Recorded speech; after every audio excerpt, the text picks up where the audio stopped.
और इस वक्त की बड़ी खबर की तरफ रुख करेंगे। महायुद्ध ब्रेकिंग के जरिए जानकारी आप तक यहां पर पहुंचाने जा रही है। ज़ेलेंस्की की रूस को खुली धमकी, खुली चेतावनी यहां पर सामने आ रही है पुतिन से बातचीत के लिए। हालांकि ज़ेलेंस्की कह रहे हैं कि हम तैयार हैं, शांति की बात ज़ेलेंस्की जरूर करते हैं, बीच का रास्ता निकालने का जिक्र भी ज़ेलेंस्की जरूर कर रहे हैं। लेकिन अगर यहां पर बातचीत से मसला हल नहीं होता है तो परमाणु युद्ध, तीसरा विश्व युद्ध यहां पर होना तय है। ज़ेलेंस्की का यह बयान सामने आया है जिसमें उन्होंने कहा कि वो रूस से बातचीत के लिए तैयार हैं। हालांकि ज़ेलेंस्की ने यह भी कहा कि अगर जंग नहीं थमी तो तीसरा विश्व युद्ध होना तय है। और बताया कि तीसरा विश्व युद्ध हुआ तो आखिर कितने लोगों को अपनी जान यहां पर गंवानी पड़ सकती है। पिछले करीब 4 हफ्तों से रूसी सेना कीव पर जमकर मिसाइल दाग रही है। टैंकों से, धमाकों से कीव पूरी तरह से दहल उठा है। लेकिन ना तो ज़ेलेंस्की की फौज पीछे हटी और ना ही वहां के आम लोगों का हौसला टूटा। कीव के मेयर विताली क्लत्स्को के मुताबिक रूस को कीव पर कब्जा करने से रोकने के लिए आम शहरी भी हथियार उठा चुके हैं। विताली साल 2006 से 2015 तक बॉक्सिंग के हैवीवेट चैंपियन रह चुके हैं और कीव की जंग में वो शहर की सड़कों और दूसरे मोर्चों पर घूमते हुए फौजियों और कीव के नागरिकों का हौसला बढ़ा रहे हैं।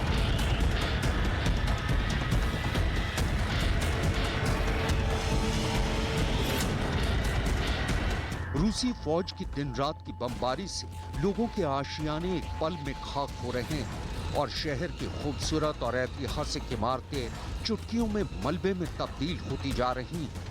लेकिन आसमान से बरसता रूसी फौज का बारूद रुकने का नाम नहीं ले रहा है। अगर यकीन नहीं होता तो यूक्रेन से आई इन तस्वीरों पर जरा एक नजर डाल लीजिए।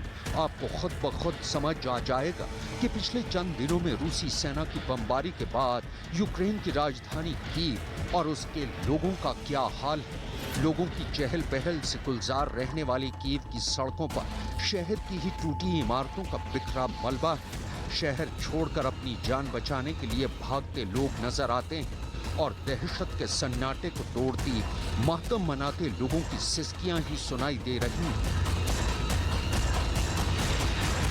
कीव पर आसमान से रूसी सेना का कहर टूट रहा है। शहर के कई हिस्से खंडहर नजर आ रहे हैं, लेकिन फिर भी कीव के नागरिकों का हौसला नहीं टूटा है। आसमान से बरसते रूसी बारूद के बीच भी कीव के नागरिकों ने अपनी जान की परवाह न करते हुए कीव के सेंट्रल स्क्वायर में 1.5 लाख लिली के फूलों से यूक्रेन के राष्ट्रीय चिन्ह को बनाया। दरअसल यूक्रेन का राष्ट्रीय चिन्ह नीले रंग की एक ढाल पर बना हुआ सुनहरा त्रिशूल है। ये कीव के पहले राजा व्लादिमीर द ग्रेट के राज्य का प्रतीक है। Герб Украины из 1,5 миллиона тюльпанов. Создаем таким образом людям настроение, а эти цветочки потом раздадим в больницах, всем женщинам. Продолжаем жить той жизнью, как в мирное время. Дети и внуки должны радоваться приходу весны, свободному дыханию. И мы себя чувствуем уверенно, и мы не боимся. Мы не боимся ни врага, и нам в этом помогает родной город.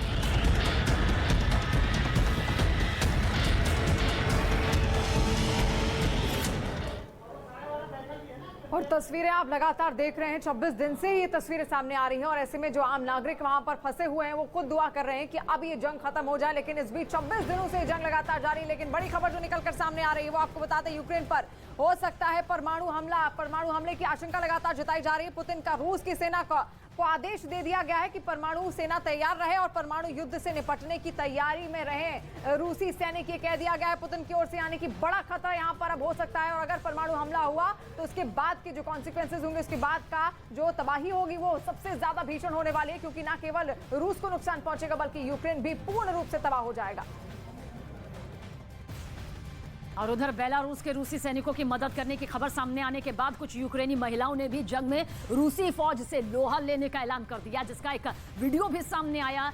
जोश से लबरेज इस वीडियो में 5 महिलाएं हथियारों के साथ आपको नजर आ रही होंगी, जिसमें उन्होंने अपने मुल्क में हो रही, यानी कि यूक्रेन में हो रही रूसी बमबारी का मुंहतोड़ जवाब देने की बात कही है और साथ ही ये कहा है कि हम हमेशा यूक्रेन के साथ खड़े हैं। तो ये वो 5 महिलाएं हैं जो यूक्रेन की महिलाओं का प्रतिनिधित्व करती हुई नजर आ रही हैं और कह रही हैं कि हम इसी तरह से यूक्रेन का साथ निभाते रहेंगे और रूसी हमले को मुंह तोड़ जवाब भी देंगे। और जिस दिन से रूसी सेना ने यूक्रेन पर हमला किया यानी कि 24 फरवरी, उनका एक ही टारगेट था कीव पर रूसी झंडा फहराना। लेकिन युद्ध के 26वें दिन भी रूसी फौजियों के हाथ खाली हैं।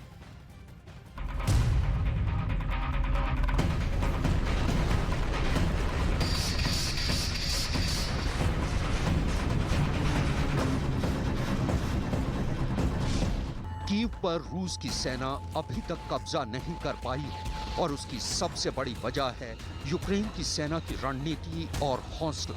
कीव की हिफाजत कर रहे यूक्रेनी सैनिकों का कहना है कि दुश्मन लगातार कीव पर जबरदस्त हमले कर रहा है, लेकिन उसे मुंह तोड़ जवाब दिया जा रहा है।